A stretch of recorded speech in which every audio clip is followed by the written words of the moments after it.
Apabila kita berada di keadaan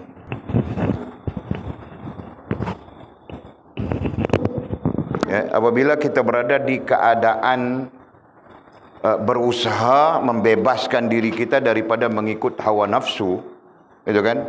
Nah, berarti kita membuang kesedapan, itu kan? Nah, di sana kita sedang usaha kita apa? Usaha kita itu apa? Usaha kita di situ adalah membuang kesedapan dunia, betul kan? Nah, dibuang sebanyak 3 kali. Nah, itu yang pertama. Nampak kan? Jadi, paham ya? Paham tak semua orang boleh cerita ni? Nah, ayat teks awal kita, perhatikan teks awal masing-masing. Di awal syarahan yang ke-55. Kesedapan hidup ini dibuang sebanyak 3 kali. Nah, ini jawapannya sekarang. Faham tak? Nah, beri perhatiannya. Nanti kamu orang kebingungan saja. Tulis dulu. Kesedapan hidup dunia dibuang. Nah, perkataan yang sebenarnya adalah perlu dibuang sebanyak 3 kali. Nah, untuk apa? Untuk mencapai kebahagiaan dunia dan akhirat. Nah, itu maksudnya. Untuk mencapai kebahagiaan dunia dan akhirat. Nah, kesedapan itu akan dicabut, dibuang dari kita sebanyak 3 kali. Siapa yang cabut, siapa yang buang? Allah Subhanahu wa taala. Jelaskah? Nah, kita cuma menjalankan saja proses itu. Okey? Jadi proses itu ada 4 peringkat. Jelaskah? Nah, peringkat yang pertama, kita mungkin berada di keadaan ikut nafsu. Itu diharamkan. Okey? Kita berada di keadaan ikut nafsu. Ini, Pak. Nah, ikut nafsu itu diharamkan. Hukum secara rohaniah diharamkan. Nah, ketika kita berusaha untuk membebaskan diri kita dari ikut hawa nafsu, itu kan? Apa jadi?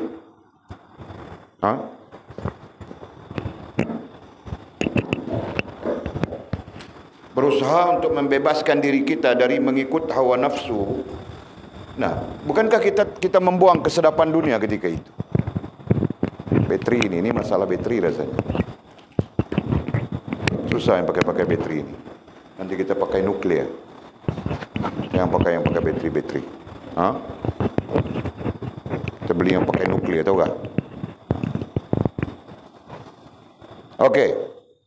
Nah, sekarang Atul, ketika kau mencari kebahagiaan, kau berusaha untuk mencapai kebahagiaan di dunia dan di akhirat. Nah, kau mau itu kan? Nah, jadi kau tidak boleh mengikut nafsu. Kenapa? Kerana mengikut nafsu itu diharamkan. Dalam konteks kerohanian bilangnya diharamkan. Itu kan? Nah, jadi kau tidak boleh mengikut. Ketika kau tidak boleh mengikut nafsu, nah kau terpaksa, kau berusaha meninggalkan. Itu kan? Meninggalkan apa? Nah, kau meninggalkan kesedapan dunia pada ketika itu. Ya kan? Kau tidak main lagi telefon. Kan Atul kan? Kau tidak main lagi game, kau tidak main lagi Facebook kau, nah gitu kan? Nah, kau terpaksa meninggalkan walaupun kau syok. Tapi terpaksa kau tinggalkan. Nah, gitu kan? Nah, terpaksa kau tinggalkan. Ayatnya buang di sana, di kitab kita, di teks kita buang. Nah, terpaksa kau buang keseronokan, kesedapan dunia. Sesuatu yang tidak menghubungkanmu dengan Allah. Jika kau mau bahagia di dunia dan di akhirat. Begitu kan? Paham tak? Nah, pertama, 1 sudah kau buang. Kau buang 1 sudah kan? Sudah kan? Sudah buang kan? Belum? Masya Allah. Kau tidak mau bahagia di dunia dan di akhirat kah? Nah, Walid tanya betul-betul, Pak. Kau tidak mau bahagia di dunia dan bahagia di akhirat kah? Mau. Nah, kau belum buang kesedapan dunia, Pak. Kau yang bilang sendiri, kan? Nah, jika kau tidak buang kesedapan dunia itu, kau akan terseksa dengan dunia itu. Kita belajar sudah. Dunia akan menyiksa kita. Faham tak? Nah, ketika itu kita makan menyiksa kita. Bagaimana makan itu menyiksa kita? Di akhirnya kita kena kencing manis. Di akhirnya kita kena darah tinggi. Di akhirnya kita kena stroke. Di akhirnya kita kena itu, kena ini, macam-macam kita kena. Kan? Faham tak? Nah, itu contoh. Kenapa? Karena kita seronok dengan makan. Nah, perhatikan, Pak. Orang yang kalau dari awal dia seronok dengan makan, penghujungnya dia akan macam-macam penyakit. Perhatikan saja. Kan? Dan baginda Nabi kita SAW pun bersabda begitu. Sesungguhnya penyakit itu berpunca dari... Pernah dengar ke hadisnya? Pernah? Nah, kau dengar macam mana, Atul? Hadisnya? Tidak pernah dengar? Tadi kau bilang kau pernah dengar. Nah, siapa pernah dengar hadisnya? Sesungguhnya penyakit itu berpunca dari perut. Hadis sahih itu kan? Nah, penyakit itu berpunca dari perut. Perut itu apa? Perut itu tempat makanan kita diisi makanan. Nah, berarti bukan perutnya, makanannya. Faham tak? Jadi kita buang kesedapan. Nah, bukan tidak boleh diambil, tetapi dalam konteks kita, pikiran kita, perasaan kita berhubungan dengan Allah Subhanahu wa taala. Nah, itu maksudnya. Jelaskah? Nah, kita buang itu, buang ini. Kita tidak mau lagi karaoke. Nah, kau dulu karaoke saja, Fas, kan? Sebentuk cincin permata berlian. Kau 60-an punya lagu kau nyanyi. Betul kan? Bukan. Kau nasyid. Kau nyanyi nasyid. Mana ada orang Sabah karaoke nyanyi nasyid? Aku tahu bahwa kenduri-kenduri orang Sabah tu. Kau pun, Sofia. Kan?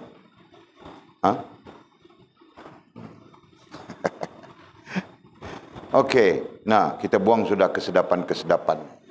Nah, istilahnya kesedapan. Tafsirannya apa, Mizi? Keasyikan, keseronokan yang tidak menghubungkan kita dengan Allah Subhanahu wa taala. Itu kan? Nah, jadi kita melawan nafsu kita. Nah, di situ berarti kita buang. Ya, kita buangnya di sini. Buang, kita guna istilah kitab kita ya. Buang apa? Kesedapan itu kan? Buang kesedapan. Nah, itu istilah kitab kita. Buang sudah satu. Nah, 3 ya. Ingat ya. Ada 3 kesedapan yang akan kita buang. Okey. Yang kedua, katanya, peringkat yang kedua katanya, ialah menurut hukum dan undang-undang Allah, dan ini dibolehkan. Nah, peringkat yang kedua, menurut hukum dan undang-undang. Nah, istilah kita ringkasnya adalah ikut syariat. Nah, ini boleh. Ini boleh. Nah, berarti apabila kita mengikut syariat, sama saja kita buang juga. Kita buang juga yang kedua. Apa? Kesedapan, keseronokan, keasyikan. Nah, kita buang juga kan?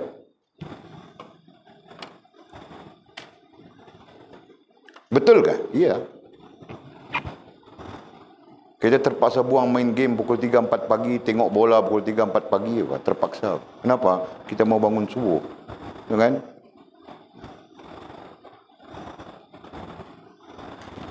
Jika tidak, subuh macam Mizi jam 9 bilang dia solat subuh. Kau Bang Jul, kau solat subuh jam berapa? Jam 8 pagi. Nah, itu subuh mazhab mana? Mazhab mana, Jul? Kau ikut mazhab mana subuh tu? Kalau Wahabi pun tidak apa, Jul? Syiah pun tidak apa. Syiah berbeza dengan kita, solat subuhnya setengah jam saja.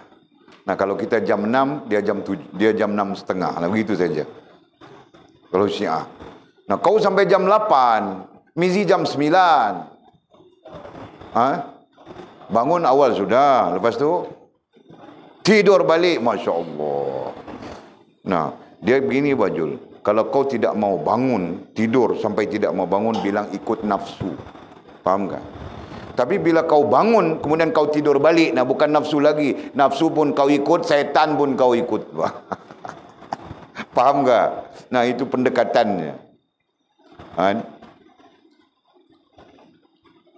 Okey.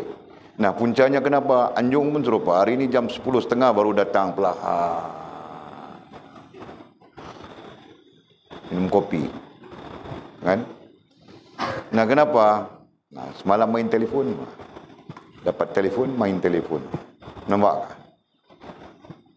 Jadi kalau kau mau bahagia di dunia dan di akhirat, nah, kau perlu ikut syariat Allah. Ketika kau mau mengikut syariat Allah Subhanahu wa taala, apa saja yang menyekatmu daripada melaksanakan syariat Allah Subhanahu wa taala, kau akan tinggalkan. Faham tak? Kau akan letak di tepi, kau akan letaknya jadi samping saja, sampingan saja. Faham tak? Nah, ketika itu kau buang yang kedua. Kau buang lagi satu kesedapan. Buang kesedapan juga boleh tulis ya. Buang kesedapan. Nah, ini yang kedua. Faham ke Atul? Nah, kau yang bertanya, yang lain-lain tidak bertanya karena mereka memang faham sudah. Belum sampai pelajarannya faham sudah. Nah, itu kelebihan yang lain. Betul kan, Lantau?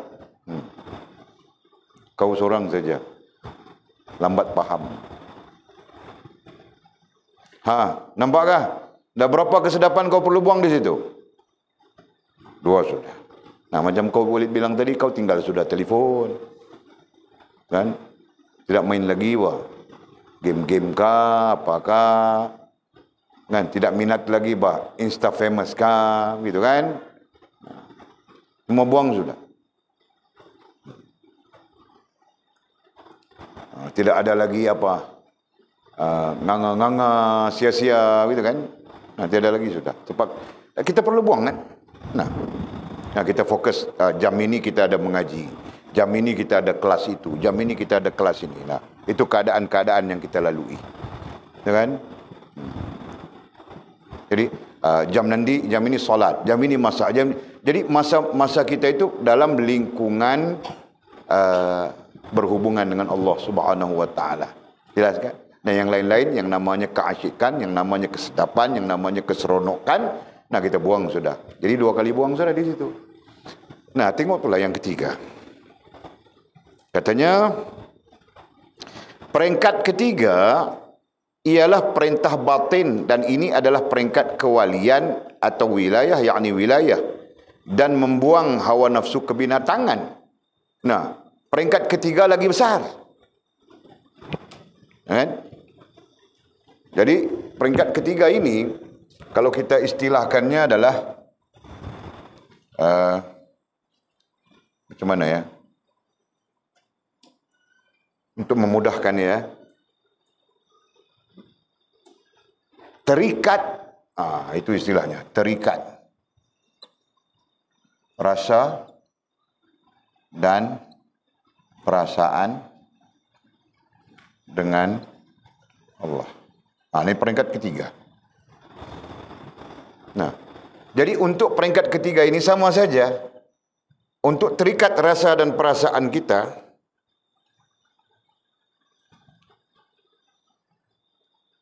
untuk terikat rasa dan perasaan kita dengan Allah Subhanahu wa taala, nah, pun kita perlu buang juga kan?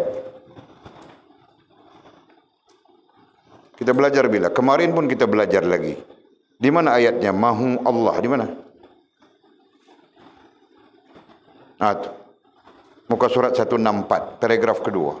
Paragraf ketiga.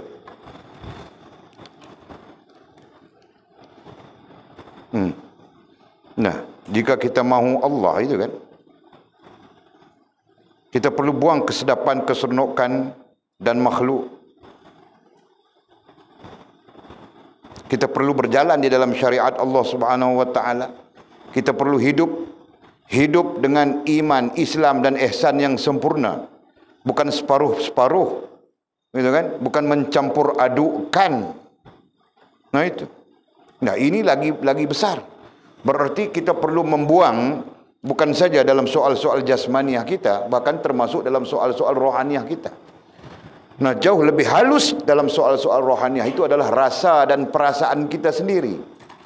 Nah kita perlu buang daripada rasa dan perasaan kita apapun selain daripada Allah SWT. Nah buang dari rasa dan perasaan kita itu dari segi apa? Dari segi pengaruh, kan? Nah itu yang kita bilang, sampai-sampai makhluk, benda, perkara atau hal tidak dapat mempengaruhi rasa dan perasaan kita. Nah itu jelas kah? Nah itu lagi besar itu. Nah perlu buang itu, kan? Nah kalau kita mau itu, kalau kita mau yang ini, nah kita perlu buang makhluk, perkara, benda, atau makhluk, benda, perkara atau hal. Nah itu kan tiga, kita bahagikan kepada tiga saja. Nah perlu buang makhluk daripada rasa dan perasaan kita. Seperti anjung, dia tidak pikir siapa-siapa lagi sekarang. Di hatinya, di rasa dan perasaannya tiada siapa lagi. Kan anjung kan? Dalam rasa dan perasaan anjung hanya Allah Subhanahu wa ta'ala.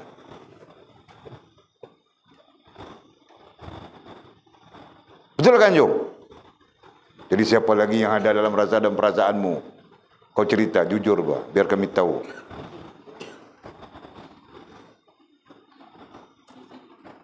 Mizi, Masya Allah. Mizi yang ada dalam rasa dan perasaan si anjung. Hah? Kenapa? Mizi kaya. Jadi kenapa dia boleh mempengaruhi rasa dan perasaanmu? Kenapa Allah Subhanahu wa ta'ala tidak dapat mempengaruhi rasa dan perasaanmu? Sebab Mizi sarangge. Sarangge, bilang kan? Sarangge kah itu? Ya apa itu? Sarangge kan? Saranghe.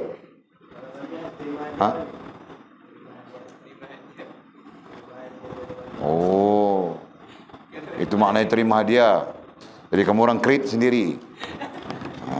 Itu pun termasuk kerja jahat juga. Paham gak itu? Oleh cerita tu paham gak? Ya. Kita perlu apa? Perlu buang daripada, nah Walid aturkan ya, kita perlu buang daripada akal kita pengaruh makhluk ini. Nah Walid contohkan telefon juga apa? Kamu orang dengan telefon ini Masya Allah hantu saja. Dapat telefon terus jadi hantu. Dapat telefon terus naik hantu. Nah itu kamu orang. Nah khususnya yang lelaki-lelaki ini apa? Yang perempuan bagus nampak. Kau tahu kenapa? Betul bah dia orang bagus. Tidak seperti kamu orang bah. Janji mau pinjam sekejap seminggu. Apanya sekejap telefon mau cakap dengan mamak ni. Senyap 1 minggu. Jadi tidak jujur. Dalam arti kata yang lain, kamu orang tidak belajar untuk jujur. Paham tak? Sedangkan jujur itu sangat penting. Sifat yang sangat penting. Ingat ya. Kalau tidak dilatih sekarang, nah kamu orang nanti umur 20 kah, umur 30 kah, belum tentu dapat membina diri untuk berlaku jujur. Belum tentu. Kan? Nah, kalau mau membina kejujuran, bina dari sekarang. Paham kah Mizi? Nah, orang perempuan pun dia mau seorang lelaki yang jujur. Kan? Nah, kau lelaki pun mau seorang perempuan yang jujur, Pak. Gitu kan? Nah, berarti kalau kau mau yang jujur, kau perlu jujur pada diri sendiri. Macam mana kau mau jujur pada diri sendiri kalau jujur itu sendiri pun kau tidak tahu apa? Paham tak? Nah, jadi perlu belajar. Nah, belajar jujur. Belajar untuk jujur. Jelaskah? Jadi kalau mau pinjam sekejap saja mau cakap 10 minit, lepas 10 minit serah buat telefon. Kan? Nah, jangan sampai Walid buat keputusan 3 bulan baru kau boleh ambil telefon, kau boleh pakai telefon. Nah, itu susah sudah. Okey. Nah, sama saja dalam konteks syariat Allah Subhanahu wa taala. Dalam konteks yang ketiga ini, perkara ketiga kita sedang bercakap ini. Nah, kita perlu jujur dengan syariat iman, Islam dan ihsan. Nah, itu. Jangan sampai di perbuatan kita lain, di rasa dan perasaan kita lain, di akal kita lain. Nah, itu. Faham enggak? Faham, Jul? Nah, di perbuatan kita nampak bagus saja. Nah, di akal kita, di hati kita penuh dengan maksiat kepada Allah SWT. Jelas kan? Nah, ini salah. Jadi kau perlu buang juga. Nah, kau perlu buang syok-syok akalmu, kau perlu buang syok-syok hatimu, gitu kan? Nah, akhir sekali baru berlaku dengan tingkah lakumu.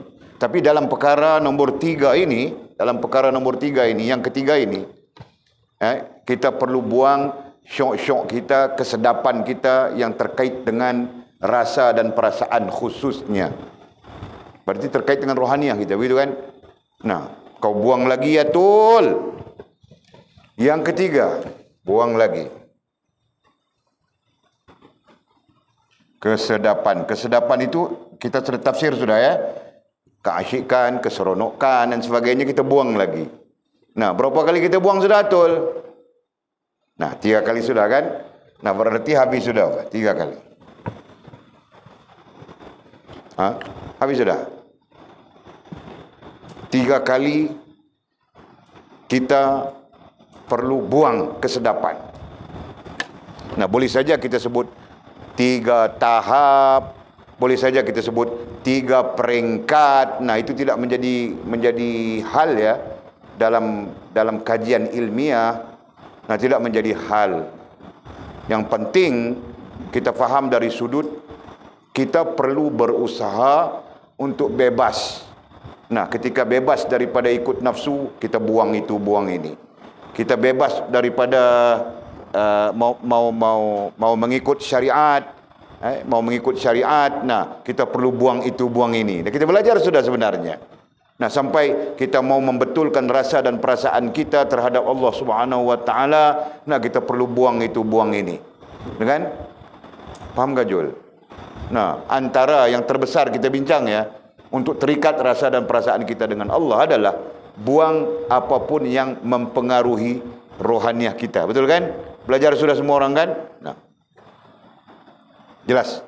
Nah, buang. Nah, setelah kau buang 3 bentuk kesedapan,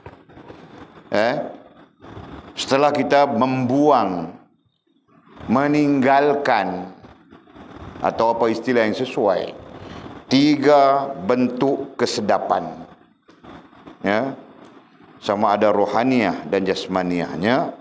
Nah, baru datang peringkat yang keempat.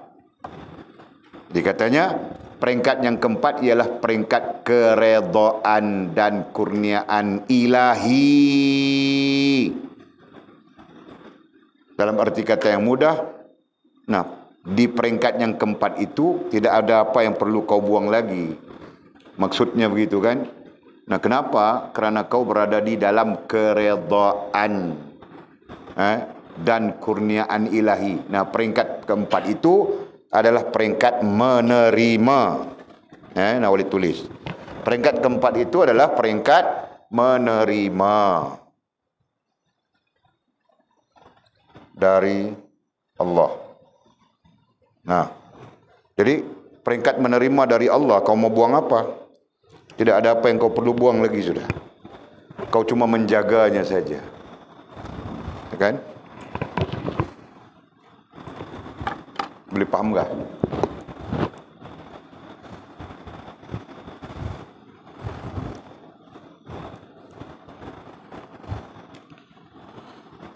Nampak tak, Tul? Nah, terjawab sekarang soalan kau. Terjawab sudah kah? Betul. Betul kah? Macam mana kau tahu terjawab? Nah, cuba kau tanya balik soalan kau. Nah, Walid sampai hari ini ingat apa soalan kau? Nampak kau otak Walid macam mana? Kan? Kau tanya 2 minggu yang lalu kan? Nah, seminggu yang lalu, 2 minggu yang lalu kau tanya itu. Seminggu yang lalu. Kan? Nah, sampai sekarang Walid ingat soalan kau. Bukan sekarang, ini baru. 30 tahun yang lalu ku ingat saja apa yang ku tanya, syekh ku tanya, orang tanya, ku ingat saja. Nah, kau baru seminggu saja kau lupa sudah soalan kau sendiri. Nah, kenapa begitu? Ingat sudah. Nah, tanya balik soalan kau. Tanya seperti mana kau tanya Walid kali pertama.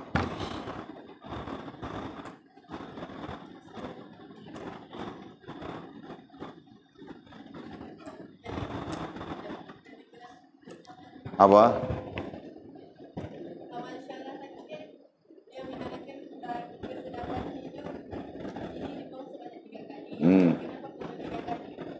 Jadi kau tanya kenapa dibuang sebanyak 3 kali? Kenapa kau tanya itu kan? Nah, Walid jawab menyeluruh. Kau tanya kenapa satu saja. Walid jawab semua sudah. Kan? Jadi Walid jawab lebih panjang daripada kau punya tanya. Betul kan? Okey. Jadi kita lihat. Jadi katanya peringkat yang keempat ialah peringkat keredaan dan kurniaan ilahi. Nah, Walid ringkaskan ya. Peringkat keredaan dan kurniaan itu kita bilang peringkat menerima. Ya kan? Peringkat menerima. Nah, di mana cerita menerima? Kemarin kita bincang ya. Pelajaran kita kemarin. Nah, di atas sana. Di atas sana. Walid baca daripada awal paragraf ini. Tengok ya 164 paragraf. Muka surat 164 di bawah sana sekali. Apabila ia sampai ke peringkat ini dan telah teguh berada di peringkat itu, maka diterimanya. Nah, itu peringkat menerima kan? Diterimanya dari Allah pakaian kemuliaan dan kehormatan, penghormatan, dan dilimpahi dengan nur dan berbagai-bagai kurniaan. Ada kan? Itu boleh sebut sudah itu. Peringkat itu adalah peringkat keempat. Nah, baru kita dapat Allah limpahkan kita pakaian kemuliaan, ilmu, penghormatan, dan Allah Subhanahu wa taala meliputi kan? Apa istilahnya? Limpahi dan limpahi kita dengan nur. Nah, juga terkait dengan ilmu dalam syarah yang kita berikan, dalam tafsiran yang kita berikan, dan juga terkait dengan ilmu. Jadi situasi ketika itu adalah menerima, gitu kan? Nah, kita menerima daripada Allah Subhanahu wa taala. Allah Subhanahu wa taala yang maha menentukan. Sedangkan kita sebenarnya la haula wala quwata illa billahil aliyil azim. Sebenarnya kita tidak ada daya upaya untuk jadi bagus pun, melainkan dengan pertolongan Allah, betul? Bahkan kita tidak punya daya upaya untuk solat subuh pun, melainkan dengan pertolongan Allah SWT, betul? Nah, itu kan?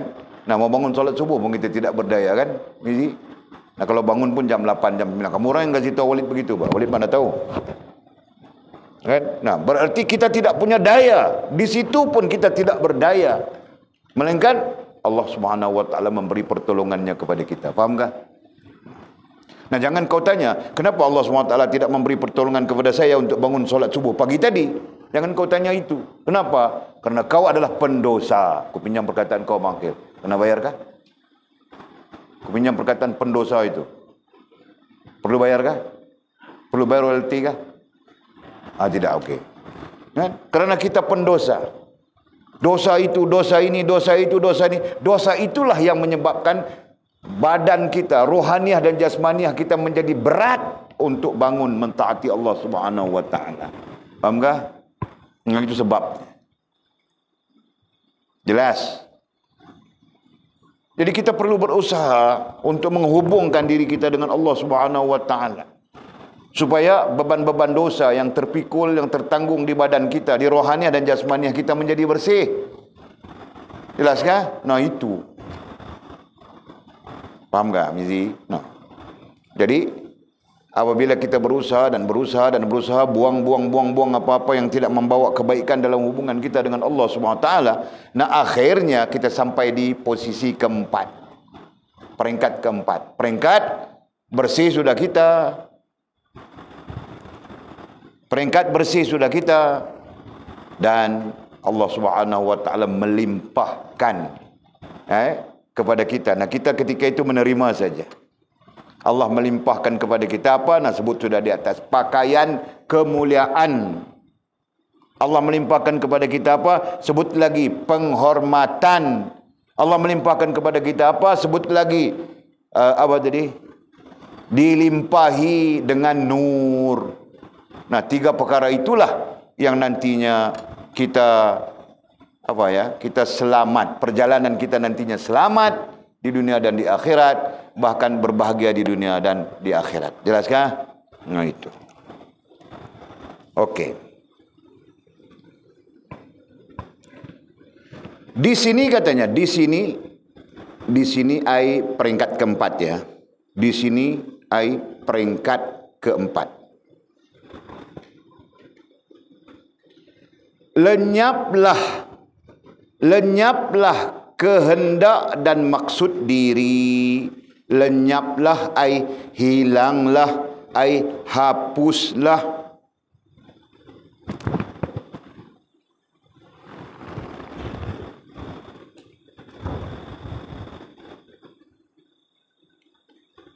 Di sini ai peringkat yang keempat. Lenyaplah ai hapuslah. Hapuslah ai hilanglah. Kehendak. Nah, terjemahan perkataan kehendak itu sesuai dengan kita. Apa Bangkil? Keinginan. Nah, lenyaplah ai hilanglah ai hapuslah keinginan. Kehendak ai keinginan. Dan maksud diri, dan maksud ai tujuan, dan maksud ai tujuan diri. Nah, ulang ayatnya. Di sini lenyaplah, di sini ai peringkat yang keempat. Lenyaplah ai hilanglah, ai hapuslah kehendak ai keinginan, dan maksud ai tujuan diri. Nah, jelas kah? Nah, maksudnya mudah saja. Hilanglah sampai di peringkat yang keempat ini. Nah, nanti setelah kita buang semua ya, tiga kali kita buang ya, buang semua. Nah, nanti kita sampai di peringkat yang keempat. Nah, peringkat yang keempat itu peringkat keredaan dan kurniaan ilahi. Berarti kita menerima saja. Nah, di sini akan hilanglah. Sampai di sini hilang, lenyaplah keinginan dan tujuan bagi diri sendiri, hilang. Paham kah? Nah, yang kita bincangkan sebelum ini, keinginan itulah yang selalunya tersasar, betul kan? Ada 2 kita bincang, satu keperluan dan satu lagi keinginan. Bincang ke belum? Mana kau tahu bincang sudah Mimi? Kau angguk-angguk saja. Bincang di mana? Syarahan keberapa? Pening kau. Nah, boleh tahu saja syarahan yang keberapa kita bincang tentang itu. Nah, perhatikan balik nanti. 52, 51, 52, 53. Nah, kita bincang tentang itu saja. Nanti baca balik, bukan sekarang. Jadi ada 2 hal ya. Kita bincang sudah. Nah, sekarang Walid sebut semula supaya supaya kamu orang, bukan kita orang, kamu orang tidak kelang kabut. Nah, ada 2 perkara besar. Satu namanya keperluan, dan yang kedua namanya keinginan. Nah, yang namanya keperluan itu telah dicukupkan oleh Allah Subhanahu wa taala kepada kita. Kecuali Allah Subhanahu wa taala mau mematikan kita pada waktu-waktu tertentu. Kan? yang namanya keperluan telah dicukupkan. Berdasarkan kepada Al-Quran maupun berdasarkan kepada hadis baginda Nabi SAW. Kan? Nah, macam mana Walid boleh cakap cukup sedangkan saya hidup ini tidak cukup itu, tidak cukup ini? Nah, yang tidak cukup itu adalah keinginan. Kenapa? Karena keinginan tidak pernah habis. Kan? Keinginan tidak pernah habis. Jelas? Bolehkah? Nah, mangkil memadai baterai telefon kita satu saja kan mangkil kan? Kan mangkil? Kan begitu kan? Kan. Nah. Jadi yang kau beli sampai 3 itu buat apa mangkil? Jadi nampakkan di sana. Keperluan cuma satu. Memadai apa? Bukan keperluan cuma satu telefon. Satu saja cukup bah. Tidak perlu yang mahal-mahal. Yang 200 kah, 100 kah, cukup memadai sudah. Sebenarnya keperluan kita, begitu kan? Yang namanya keperluan. Tetapi yang namanya keinginan itu tadilah yang merosakkan keperluan. Nah, yang dia mau itu jenama ini, Apple 12, Apple 11. Nah, yang dia mau itu. Nampak? Lebih parah lagi, keinginan itu bukan mau 1, mau 3. Nah, itu lagi parah. Kan? Nampakkah? Jadi keinginanlah yang sering merusakkan. Nah, keinginan inilah yang sering merusakkan berbanding keperluan. Hanya kadang-kadang kita keliru di antara keinginan dengan keperluan. Kan? Manusia sering keliru di antara keinginan dengan keperluan. Nah itu. Jadi di sini kita mudah-mudahan dilimpahkan Allah SWT ilmu. Nah, sampai bila-bila kita tidak keliru yang dikatakan keperluan itu apa, yang dikatakan keinginan itu apa, mudah-mudahan. Jelaskah? Nah, yang penting kita belajar sudah. 52, 53, 54. Ada sikit kita bercerita tentang keinginan. Ya, yang penting kita mau keinginan kita itu berbetulan, ataupun keinginan kita itu ngam dengan Allah Subhanahu wa taala. Jelaskah? Keinginan kita itu ngam dengan syariat Allah Subhanahu wa taala. Fas, tidak salah kau inginkan Bashir Ahmad. Nah, kerana apa? Karena Bashir Ahmad itu Islam dan kau pun Islam, jadi ngam saja, gitu kan? Betul ke Fas? Nah, jadi salah kalau kau inginkan Frank Luxton. Nah, pelakon filem apa itu? Lupa sudah namanya. Kan? Nah, kalau kau inginkan dia salah apa? Kenapa? Kau Islam, dia Kristian. Paham tak? Nah itu. Boleh nampak kah? Penjelasan Walid ini boleh nampak kah? Nah, jangan gaduh. Boleh faham kah? Okey. Jadi, Walid sudah sebut sudah tadi, kita perlu membetulkan, mendidik, gitu kan? Mendidik dan membetulkan keinginan kita supaya ngam dengan syariat Allah Subhanahu wa taala. Nah, keinginan kita ngam dengan iman. Keinginan kita ngam dengan Islam. Keinginan kita ngam dengan ihsan. Nah, itu saja. Kan paham Akil? Nah, kita perlu mendidik ke arah itu. Okey. Jadi balik kepada isu kita yang kita sedang bincang tadi. Apa kita sedang bincang tadi? Di sini lenyaplah kehendak dan maksud diri. Nah, itu yang kita sedang bincang tadi. Bila kita sampai di peringkat yang keempat, dengan limpah rahmat Allah SWT, akan hilang atau lenyap, akan lenyap atau hilang, akan hapuslah.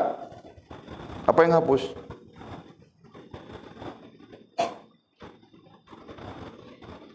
Keinginan, ya, okey. Kehendak itu tadi kan. Nah, akan hapuslah keinginan-keinginan yang banyak merusak itu. Kan? Keinginan-keinginan, kehendak ai keinginan-keinginan yang banyak merusak. Nah, tulis itu. Babit itu. Nah, ada banyak keinginan-keinginan yang merusak saja.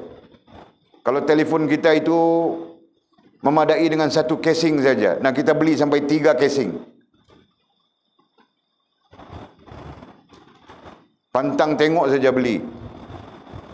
Nah, kalau memadai pada kita keperluan kita 2 helai pakaian cukup bah. Yang luarnya, yang dalam ku tidak tahu bah. Nah, 2 helai cukup bah. Nah, memadai 2 helai. Jangan tengok itu syok, tengok ini syok, tengok itu syok. Nah, itu keinginan namanya. Yang tidak pernah habis. Kan?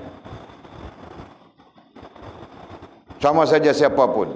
Nah, walaupun ada keinginan-keinginan yang tidak pernah habis, melainkan kita yang menundukkan keinginan kita. Betul kan? Nah, okey. Jadi sampai di peringkat yang keempat ini, dengan limpah rahmat Allah Subhanahu wa taala, hilanglah dari diri kita keinginan-keinginan yang bersifat merusak. Begitu kan tabitnya? Begitu tabitnya. Okey. Lagi satu apa? Dan maksud diri. Dan maksud ai tujuan.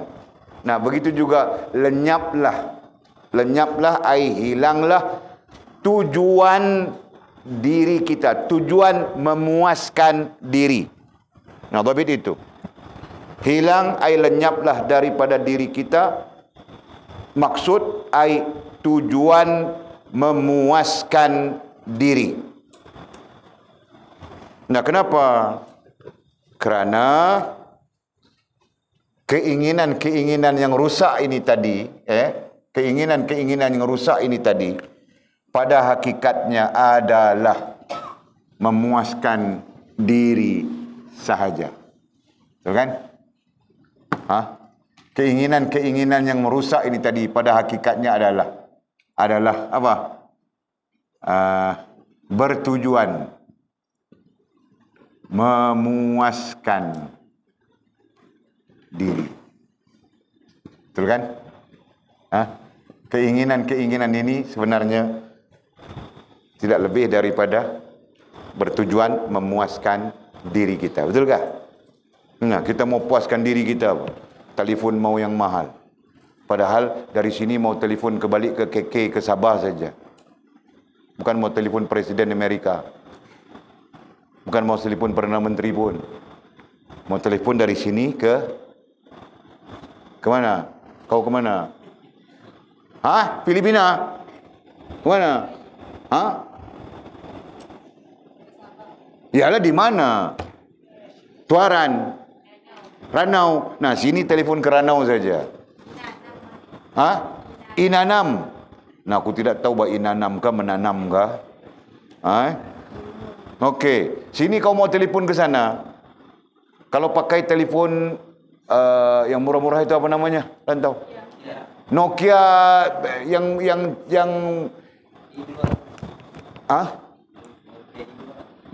Nokia apa? I2 itu nama brand, nama modelnya kah? Nokia I2 tidak boleh kah? Boleh. Jadi kenapa kau perlu pakai yang Samsung Galaxy? Kenapa? Nampak kah? Kau faham kah sekarang? Nah, keinginan kita itulah yang merusak. Jelaskah? Dan tujuan memuaskan diri, faham kah? Nah, tidak lebih memuaskan diri. Nah, kerana mau memuaskan diri, orang sangat takut bersedekah, orang sangat takut berinfak, orang sangat takut untuk berzakat dan sebagainya. Tahukah? Begitu. Karena mau memuaskan diri. Nah, aku cerita sudah pada kamu orang semua. Nah, di Taman Walid duduk dulu. Kan? Dia boleh buat rumahnya, renovate 20,000, 30,000, 3 bulan kemudian runtuh. Kan? Tukar lagi, renovate lagi. 10,000, 20,000, 6 bulan kemudian runtuh, buat lagi. Nah, itu kerja dia orang. Dia boleh buat itu. Tetapi untuk memberi sedekah kepada orang yang datang minta derma, datang minta sedekah dan sebagainya, dia letak banner besar-besar, pemungut derma, peminta sedekah tidak dibenarkan masuk. Nampak tak? Fahamkah? Nah, Padahal yang itu tidak lebih daripada memuaskan diri. Betul? Nah, nanti kamu orang pakai kereta. Nah, jangan kau pikir mau Hello Kitty dalam kereta. Aku lihat sudah kereta orang perempuan ni, Hello Kitty saja penuh. Tukar color pink semua. Betul bah kan? Tengok pun tahu sudah ini kereta orang perempuan ni. Bukan soal mau tukar. Sepatutnya kalau banyak duit yang perlu dibuang untuk itu, jangan bah. Itu cuma keinginan, bukan keperluan. Nah, kalau kau tiada cushion sudah. Jadi ku perlu kepada cushion. Nah, itu keperluan, silakan. Faham tak? Nah, cushion elok semua. Nah, kau mau tukar itu, tukar ini, kau mau pakai Hello Kitty. Buat apa? Cushion belakang Hello Kitty, cushion depan Hello Kitty, cermin Hello Kitty. Nah, faham tak? Faham Sofia? Nah, kau melakukan sesuatu yang bukan keperluan. Nah, itu adalah keinginan yang merusak. Kenapa keinginan yang merusak? Nah, antaranya ialah kau bazirkan duit di situ. Padahal kau bazir di situ mungkin 500, mungkin 1000. Kau sedekah RM2 saja. Nampak tak? Nah, ini masalah umat pada hari ini, pada waktu ini, pada waktu kita. Faham tak? Itu. Jadi kamu orang faham tak sekarang maksud itu tadi, teks tadi? Nah, kau faham apa rantau? Kasih tahu kau punya faham. Nah, Walid takut kau salah faham saja. Dan lenyaplah. Baca dulu teksnya.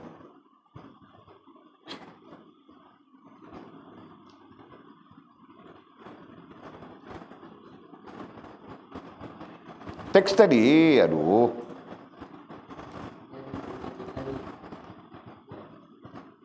Kau baca apa? Kau cakap siam kah? Baca. Okey.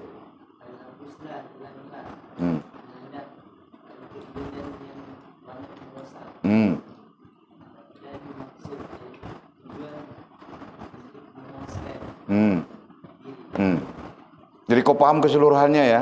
Nah, jadi keinginan itu pada keseluruhannya adalah untuk memuaskan diri. Jadi mana ada kepuasan diri, rantau? Kan? Kau pakai, nanti kau pakai kereta. Katakanlah kau pakai kereta. Kau mau pakai kereta apa? Nah, kau punya imajinasi kereta apa kau mau pakai? Lamborghini?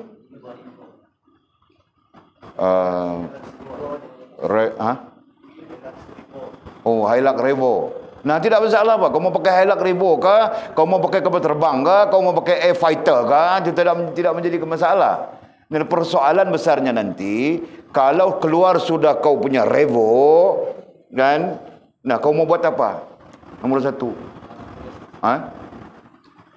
Kau tukar sporim dulu kan? Nah, kau tukar sporim.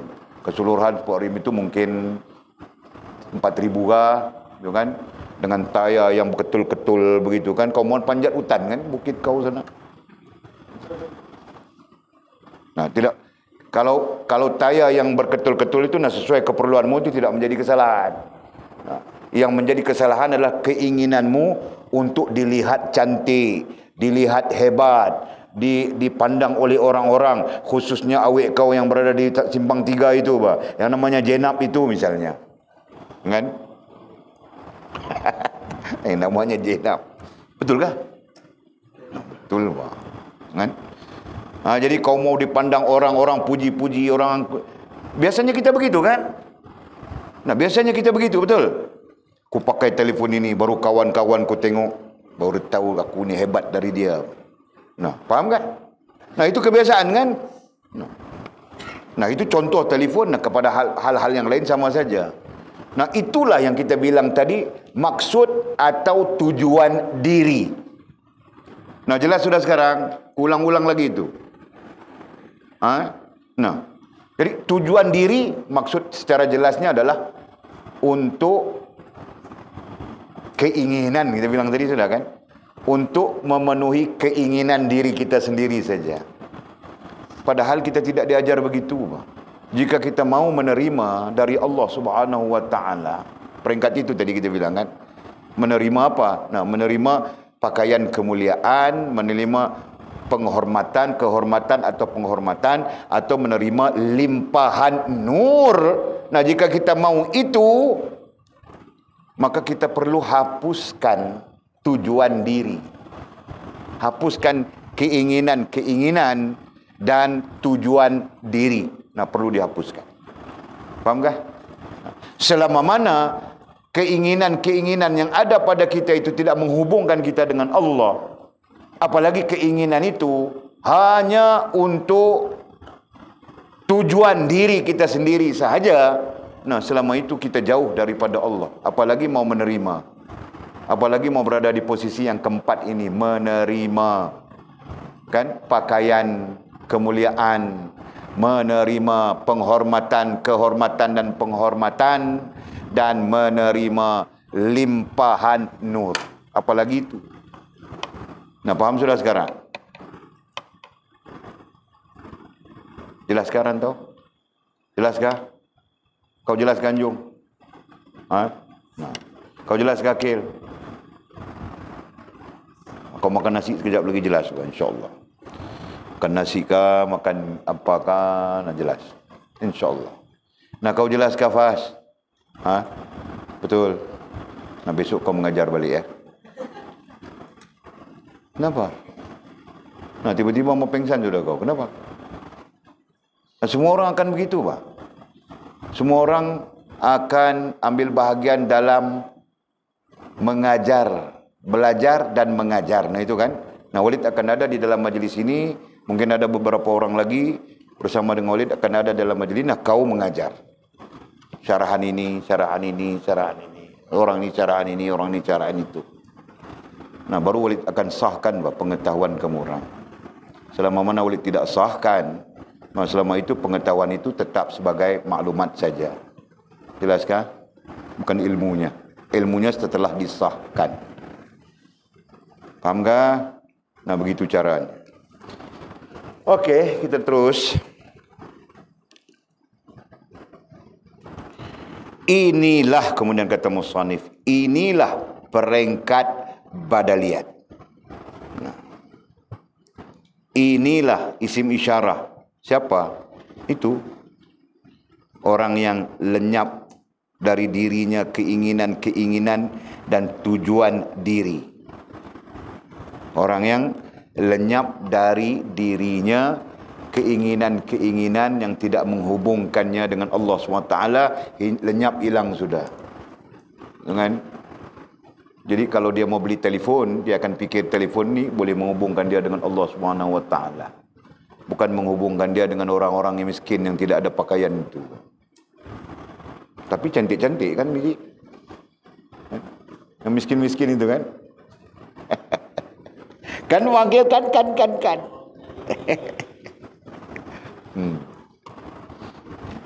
Allah ya Allah, mudah-mudahan Allah ampunkan kamu orang semua lah. Boleh takut saja. Okey. Allah ya Allah. Dengar. Inilah peringkat badaliyat katanya. Badaliyat daripada perkataan apa? Dari perkataan apa? Badal. Badaliyat itu daripada perkataan badal, dibaca dengan plural. Dibaca dengan jamak. Disebutannya badaliyat. Singularnya, tunggalnya adalah badal. Jamaknya badaliyat. Jadi tidak salah kita mau baca tunggal kah, mau baca jamak kah, tidak menjadi kesalahan. Nah, di sini dia sebut inilah peringkat badaliyat. Maksudnya inilah peringkat orang-orang yang sempurna hubungan dengan Allah Subhanahu wa taala di tahap atas. Kan? Sempurna hubungan dengan Allah Subhanahu wa taala pada umumnya disebut wali. Itu kan? Nah, atas daripada tahap wali secara umum, nah disebut badal.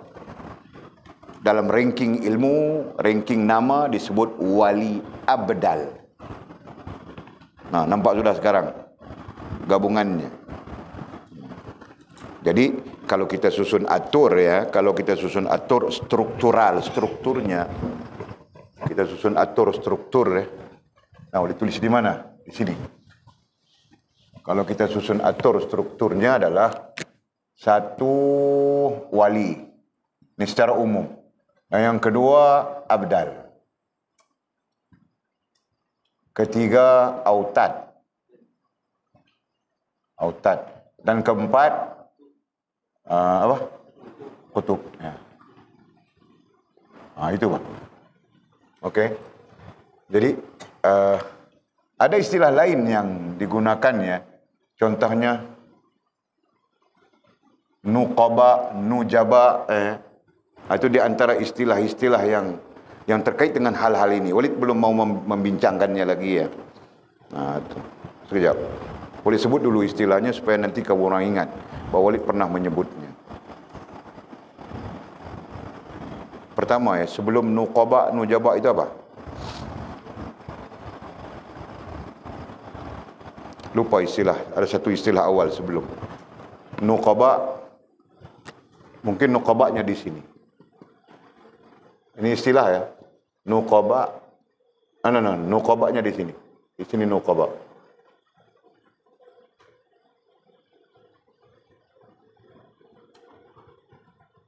Di sini nujaba. Nujaba. Ini istilah lain daripada ini ya. Tapi memberi maksud yang sama. Di sini bilang apa? Ada satu di sini Walid tidak ingat. Nanti ingat Walid kasih tahu. Okey. Jadi Walid sebut ini bukan apa, nanti kamu orang membacakan, mendengar daripada penjelasan-penjelasan lain istilahnya. Nah, kamu orang nampak sudah kedudukan itu kan? Okey. Allah ya Allah. Jadi katanya, inilah peringkat badaliyat. Nah, sedangkan badal, abdal, apa maknanya? Badal atau abdal itu maknanya apa?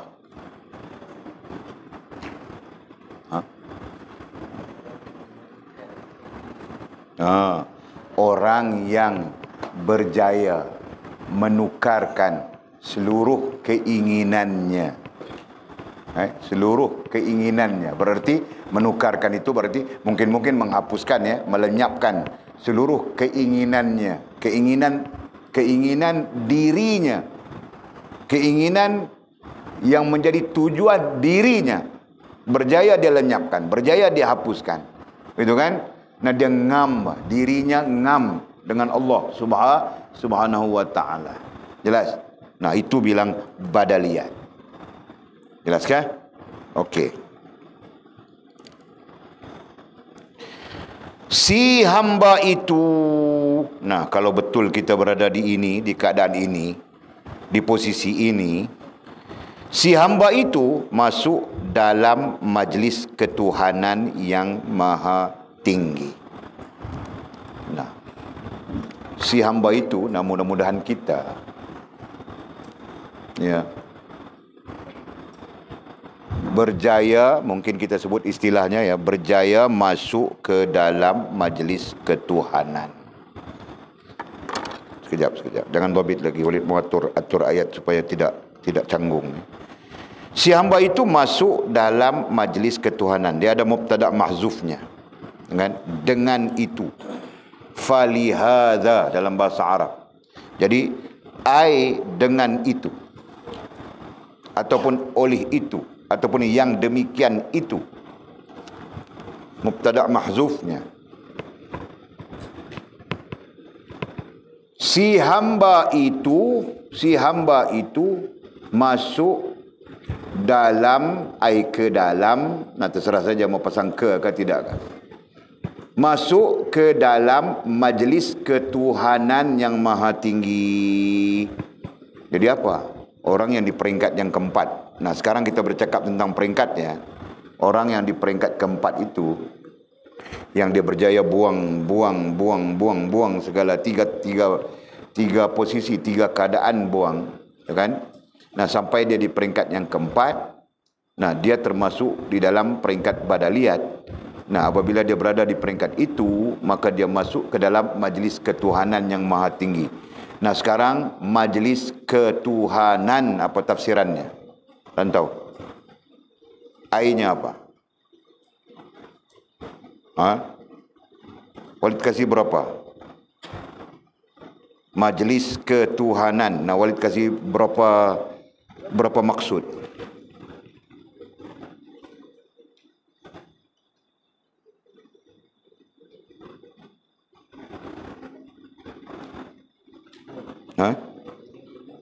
Ingat ilmu saja. Majlis ketuhanan, apa maksudnya? Sila.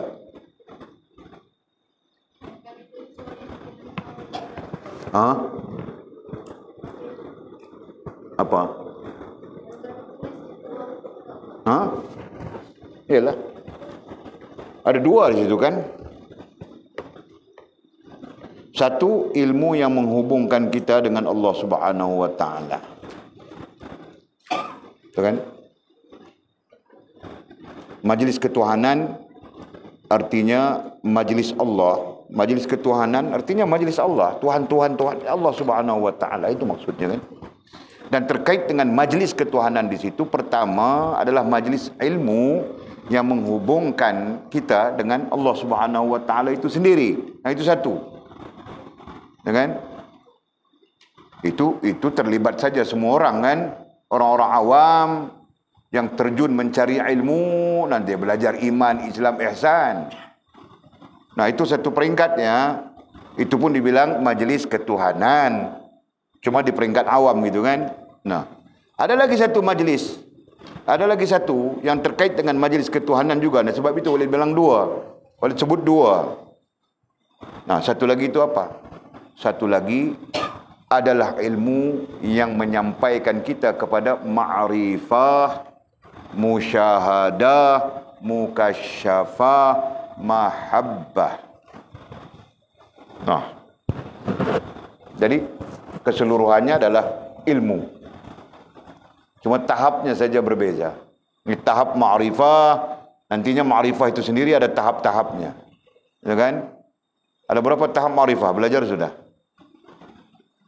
4. Nah, jika ma'rifah itu ada 4 tahap, berarti musyahadah itu pun ada 4 tahap. Berarti mukasyafah itu sendiri pun ada 4 tahap. Berarti mahabbah itu sendiri pun ada 4 tahap. Betul kan? Nah, kamu orang jumpa kan mahabbah ada 4 tahap? Di mana kau jumpa? Kuala Ketil? Di mana?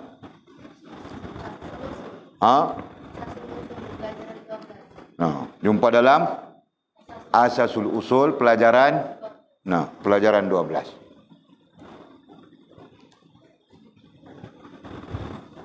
Okey, Pak.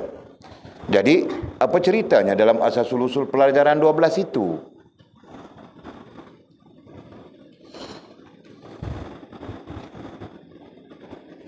Sila, teruskan.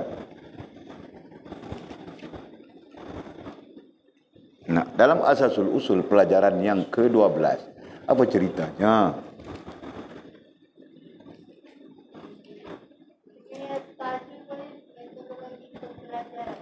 Tajuknya metodologi pembelajaran. Okey, tidak apa. Jadi terus terkait dengan musyahadah, terkait dengan ma'rifah, musyahadah, mukasyafah, mahabbah itu apa? Nah, persoalan Walid tadi kan mahabbah itu ada 4. Nah, begitu kan? Ada 4 tahap. Ma'rifah itu ada 4 tahap, boleh bilang sudah. Nah, kemudian Walid tinggalkan yang musyahadah, mukasyafah, nah terus kepada mahabbah. Mahabbah itu 4 tahap. Nah, pelajarannya ada sudah, Walid ajar sudah pada dasar, dalam ilmu dasar, dalam Asasul Usul. Nah, 4 tahap mahabbah itu apa? Nah, Walid tanya itu.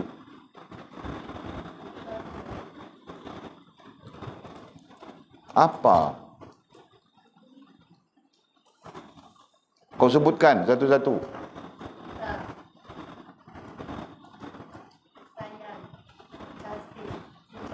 Pada siapa? Bagus. Itu, Bang. Jadi dalam arti kata yang mudah, kalau ma'rifah itu ada 4 tahap, mahabbah itu ada 4 tahap, maka musyahadah dengan mukasyafah pun akan 4 tahap juga setiap satu. Faham tak? Nah, kita akan bincang ke depan nantinya itu. Boleh kasih hint awal saja. Supaya kamu orang tidak seperti apa ya? Tidak seperti, kalau cakap bahasa kami kasar ni, tidak seperti babi jatuh lombong. Tahu tak? Nah, itu bahasa kasar itu. Kami di sini guna itu. Mau marah orang, kau jangan jadi macam babi jatuh lombong, Pak bilang. Tahu tak babi jatuh lombong? Mati terus, Pak. Dia bukan boleh, kan? Babi jatuh lombong. Nah, kalau dia jatuh dalam kubang itu, dia boleh naik lagi, kan? Kubang. Tapi kalau dia jatuh lombong, nah dia mati di situ. Tahu tak? Walaupun tidak tahu datang dari mana istilah itu. Jangan jadi seperti babi jatuh lombong. Tapi istilah itu digunakan orang. Kalau dia marah kau, nah itu dia cakap. Okey.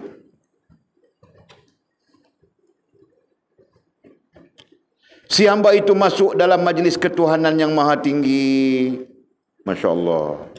Nah, Allah bawa kita masuk ke dalam majlisnya, majlis ketuhanan. Satu, tahap awam, nah, masuk ke dalam majlis ilmu, kenal kita iman, Islam, ihsan. Nah, jika tidak, kita sendiri tidak kenal iman, Islam, ihsan. Pandai mengaku beriman, betulkah? Nah, padahal kita syirik saja. Kerana kita tidak kenal iman, Islam, ihsan, kita syirik saja. Dengan rusak kita. Allah bawa kita, kan, dalam majlisnya, kenal kita iman, Islam, ihsan. Nah, lagi kalau kita terus istiqamah, belajar lagi, faham betul-betul, nah, Allah bawa kita sampai kepada lebih tinggi daripada itu. Apa? Ma'rifah, musyahadah, mukasyafah, mahabbah. Jelas kan? Semua itu semua itu ilmu, kan? Semua itu ilmu, Fas. Itu bukan rujak. Itu bukan bakso. Itu bukan soto. Itu adalah ilmu. Kau faham tak? Nah, kalau ilmu berarti ada disiplinnya. Itu kan? Okey. Ia menyerah bulat kepada Allah. Nah, kemudian bila keadaannya sudah begitu, berarti dia faham dengan ilmu, dengan apa nantinya dia faham. Bukan faham saja, Pak. Secara apa ya kita sebut ya, yakin, gitu kan? Dia yakin dan dia melihat sendiri, Pak. Dengan mata akalnya, dengan mata hatinya, mata batinnya, atau apa saja kita mau kaitkan. Nah, dia melihat sendiri kebesaran, keagungan yang kita sebut jamalat, jalalat, jamalat, jalalat, kamalat, jamalat. Nah, itu susunannya, kan? Jalalat, kamalat, dan jamalat. Itu kan? Nah, itu susunannya. Betul bahwa kamu orang ni pusing-pusing saja, aku pening sudah tu. Nah, itu susunannya. Dia melihat sendiri, Pak. Dia melihat sendiri. Kan? Nah, ketika itu ia menyerah bulat kepada Allah. Ia menyerah bulat. Apa itu? Istilah Arabnya apa? Istilah ilmunya apa? Oh, budia itu menyeluruh. Nah, dia menyerah bulat kepada Allah. Istilah ilmunya tawakal.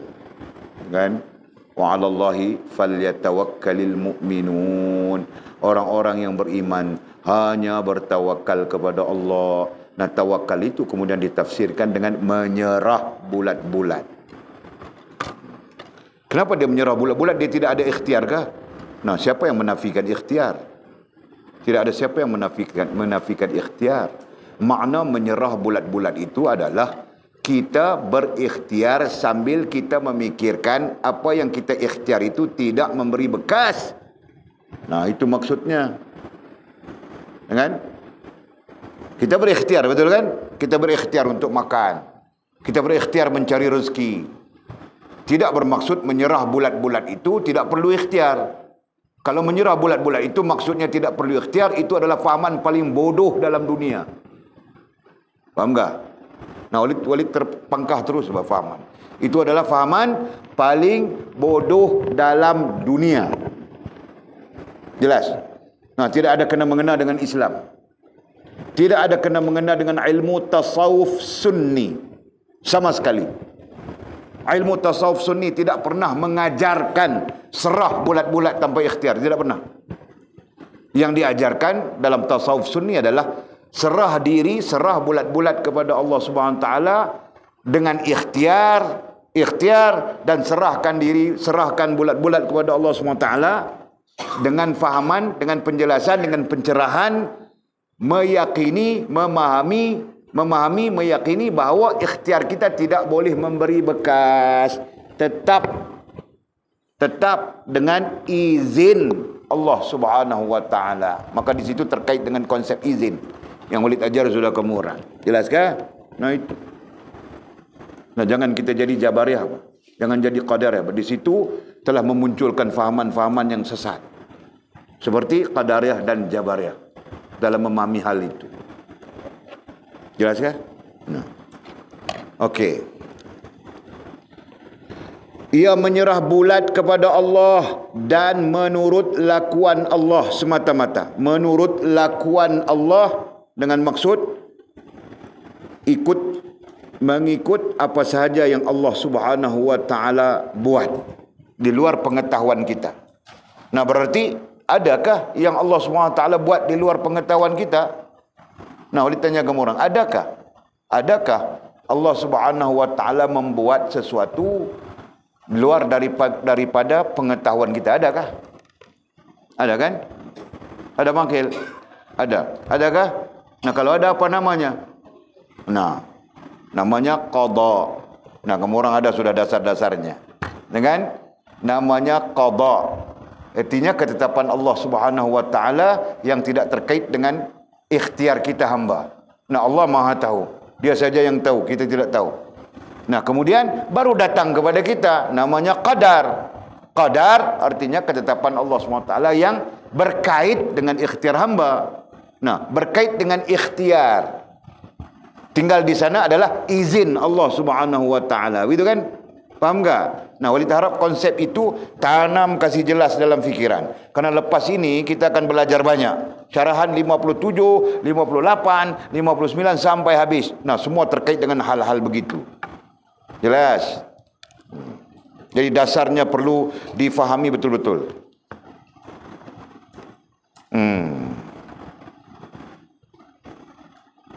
Jelas sudah Ia menyerah bulat kepada Allah dan menurut lakuan Allah semata. Jadi pada hakikatnya memang kita menurut lakuan Allah, betul kan? Allah saja yang boleh buat menurunkan hujan. Menurunkan hujan, menurunkan hujan, memberhentikan hujan atau apa saja Allah Subhanahu wa taala saja yang boleh buat. Siapa boleh buat? Kau bolehkah bangkit? Menurunkan hujan. Kau bolehkah meletupkan gunung berapi, bolehkah? Nah, kalau kau pakai bom pun belum tentu melainkan dengan izin Allah, begitu kan? Nah, jadi semuanya berlaku dengan izin Allah. Itu hakikat yang perlu kita pegang ya. Dan itu adalah akidah. Bukan saja bersifat hakikat kerohanian, itu juga merupakan akidah. Nah, jadi menurut lakuan Allah semata. Nah, di sana ada dua hal. Satu, Allah saja yang Maha tahu. Satu lagi, Allah memang menyuruh kita berikhtiar. Berarti Allah menyuruh kita mengambil tahu. Faham tak? Nah, itu. Okey. Kemudian kata musannif, inilah peringkat di mana ia dapat ilmu dari Allah terus, katanya. Nah, kalau berada di peringkat ini nanti kita akan dapat ilmu daripada Allah Subhanahu wa taala terus. Nah, siapapun berada di peringkat ini nanti, nah dia dapat ilmu terus daripada Allah Subhanahu wa taala. Dalam arti kata yang lain, Allah membimbingnya. Nah, jangan salah paham ya. Dapat ilmu terus berarti Allah datang mengajar dia kah? Nah, bukan begitu. Allah laisa kamitslihi syai'. Allah tidak seumpama makhluk. Begitu. Paham tak? Nah, dalam arti kata yang lain, Allah membimbingnya, menuntunnya, membimbing imannya, membimbing Islamnya, membimbing ihsannya, membimbing hubungannya, membimbing perhubungannya. Gitu. Paham tak? Nah, Allah membimbingnya ma'rifah. Allah membimbingnya musyahadah, Allah membimbingnya mukasyafah, dan Allah membimbingnya mahabbah. Semuanya dalam lingkungan bimbingan Allah Subhanahu wa taala. Nah, sebab itu ketika ditanya kepada Sayyidina Umar radhiyallahu taala anhu, nah, wahai Umar, bagaimana engkau mengenali Tuhanmu? Maka kata Umar, araftu rabbi bi rabbi. Aku kenal Tuhanku dengan Tuhanku. Nah, maksudnya apa? Maksudnya Allah yang membimbing. Jelas kan? Nah, kita tidak mungkin kenal Allah tanpa Allah membimbing kita. Jelas. Nah, Walid pun bimbing juga, Pak. Walid bukan membimbing, Walid cerita jalan saja. Nah, kita sampai di sini nantinya, Allah akan membuka kepada kita. Nah, begitu. Paham tak? Okey. Dan mempunyai sifat-sifat yang baik. Inilah peringkat di mana ia dapat ilmu dari Allah terus dan mempunyai sifat-sifat yang baik. Apa maksud mempunyai sifat-sifat yang baik? Nah, sifat yang baik itu bilang mahmudah, ya kan? Yang tidak baik itu bilang mazmumah. Nah, sifat-sifat yang baik itu bilang mahmudah. Nah, itu. Dan mempunyai ai sempurna. Dan mempunyai ai sempurna dalam dirinya. Dhabit begitu, Pak. Dan mempunyai ai sempurna dalam dirinya sifat-sifat yang baik. Nah, apa sifat-sifat yang baik? Nah, pada dasarnya sifat-sifat yang baik itu ada 9 yang kamu orang semua belajar sudah, secara rohaniahnya, secara jasmaniahnya. Nah, itu. Okey. Tidak boleh dipanggil benar. Ai mubtada' mahzufnya kita, kamu, kau. Nah, ini ayat ini terkait dengan kita, terkait dengan kamu, terkait dengan kau, terkait dengan siapa-siapa saja yang mengambil ilmu, yang melihat kepada ilmu. Nah, engkau tidak boleh dipanggil benar. Kita tidak boleh dipanggil benar dan baik. Kita tidak boleh dipanggil benar dan baik. Ini kerohaniannya, dari sudut kerohanian. Kita tidak boleh dipanggil benar dan baik jika belum mencapai peringkat ini. Kita tidak boleh dipanggil benar dan baik di sisi Allah dan agama.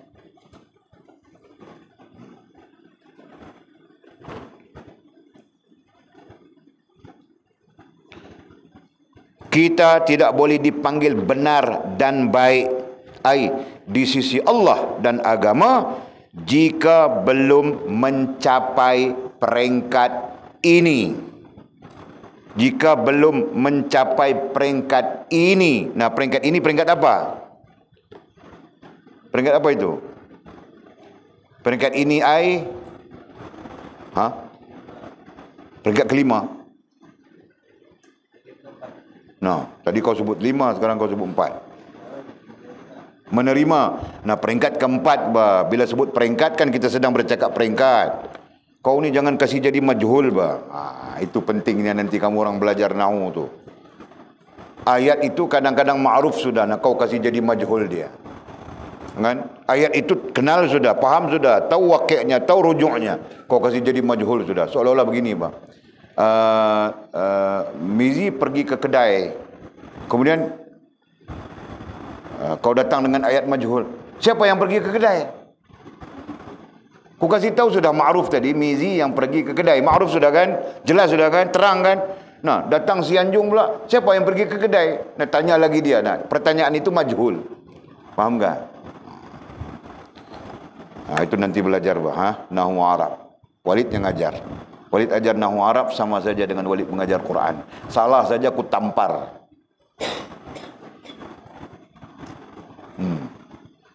Tahu tak?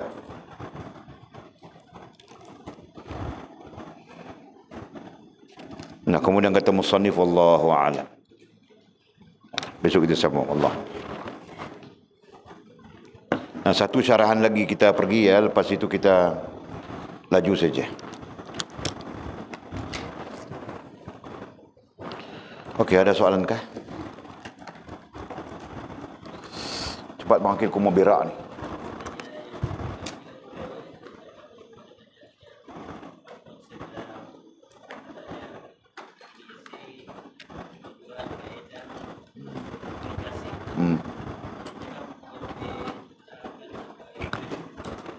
Ya.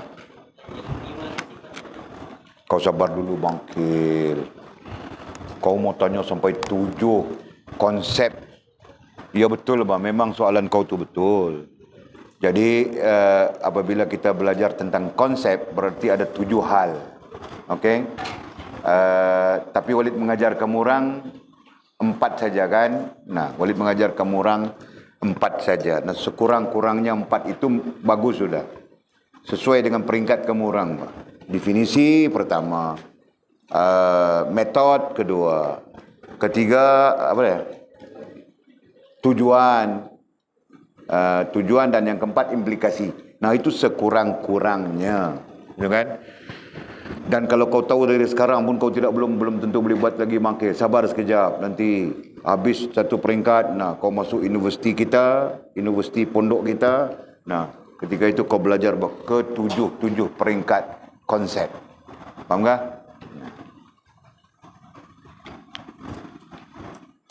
Walid ajar sudah secara tidak langsung sebenarnya. Teori one husband, four wife. Teori seorang suami 4 isteri itu. Kan? Nah, 5 kan itu kan? Seorang suami 4 isteri 5. Nah, campur dengan 4 tadi 9 sudah jadinya.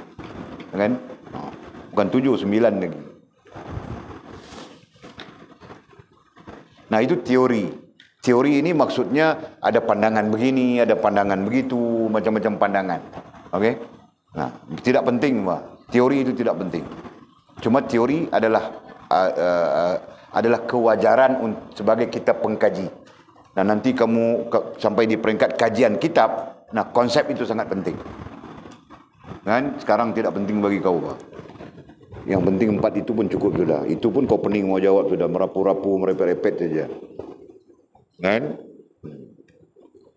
Nah, lain ada soalan kah? Sudahlah, Maulid mau pulang berak ni. Bismillahirrahmanirrahim. Alhamdulillahirabbil alamin. Wassalatu wassalamu ala asyrafil mursalin sayyidina Maulana Muhammad.